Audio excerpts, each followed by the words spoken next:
hari ini kita bahas soal halaman 64 nomor 22. Sebuah bola pejal dengan jari-jari R dan massa M didorong dengan kecepatan awal sebesar 3 meter per sekon. Berarti untuk nomor 22 dia memiliki yang namanya kecepatan awal V0-nya 3 meter per sekon.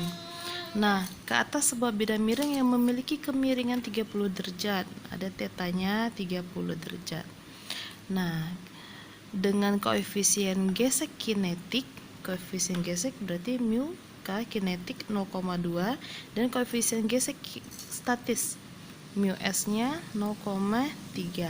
Ketika menaiki bidang miring, bola selalu menggelinding dan tidak pernah tergelincir, artinya lantainya kasar.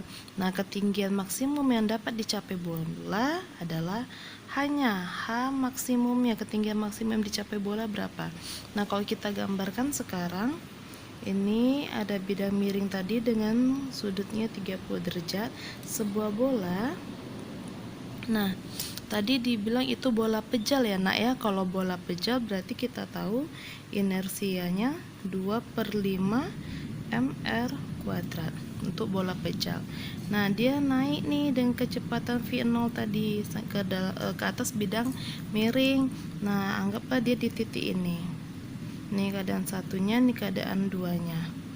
Nah, sekarang ditanya H max-nya berapa nilai H-nya. Berarti kita di sini bisa berlaku enak ya hukum kekekalan energi mekanik. Nah, energi mekanik awal sama dengan energi mekanik di titik akhirnya.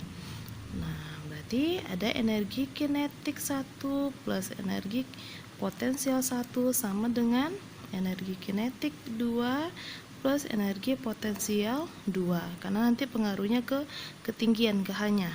Nah, energi kinetik yuk pada gerak yang menggelinding tadi kita bahas dia memiliki dua nak ya, ada translasi dan rotasi. Khusus untuk energi kinetiknya plus, nah pada benda satu dia kan masih 0 nih hanya. Kalau hanya 0 berarti energi potensialnya juga 0.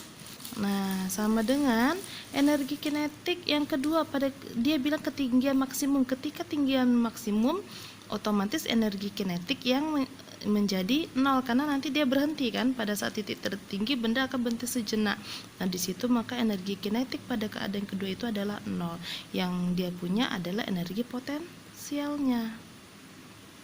Nah, oke, paham ya nak? Tinggal masukin setengah mv kuadrat plus setengah I omega kuadrat sama dengan energi potensial berarti mg kali H.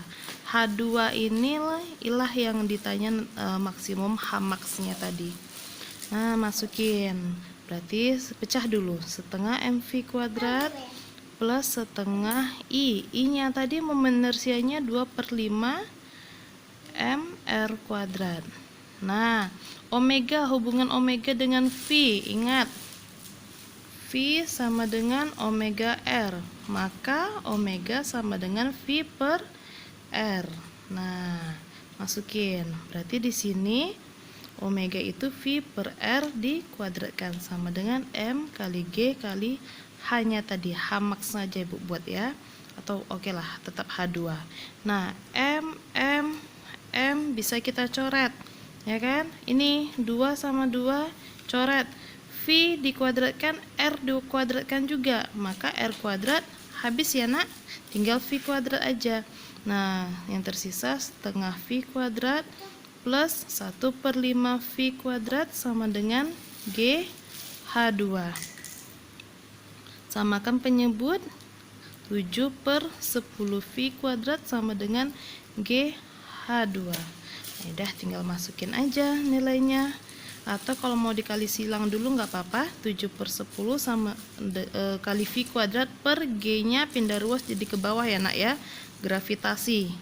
Nah, sama dengan H2. Inilah nilai H2. Masukin angkanya. 7/10 V-nya tadi 3 dikuadratkan dibagi G-nya kita anggap 10 dulu. Sama dengan 3 kuadrat 9 kali 7 63 bagi 100 jadinya 0,63 meter. Inilah nilai H2 nya. Kita lihat di optionnya tadi. Di option yang ada 0,64. Nah, selisihnya hanya sedikit ya, Nak. Tadi kita dapat itu 0,63, mungkin karena kita menggunakan percepatan gravitasinya 10. Kalau seandainya kalian gunakan percepatan gravitasinya 9,8, berarti kan jadinya 63 dibagi 98, Nak ya. Itu dapat 0,64 sekian-sekian atau dibulatkan menjadi 0,64. Hasilnya C. Paham ya? Nah, jadi belum tentu ya, Nak ya, apa-apa yang diketahui itu kita gunakan semuanya. Hati-hati jebakan dalam soal, lebih teliti lagi, lebih cermat dalam mengerjakan soal. Oke?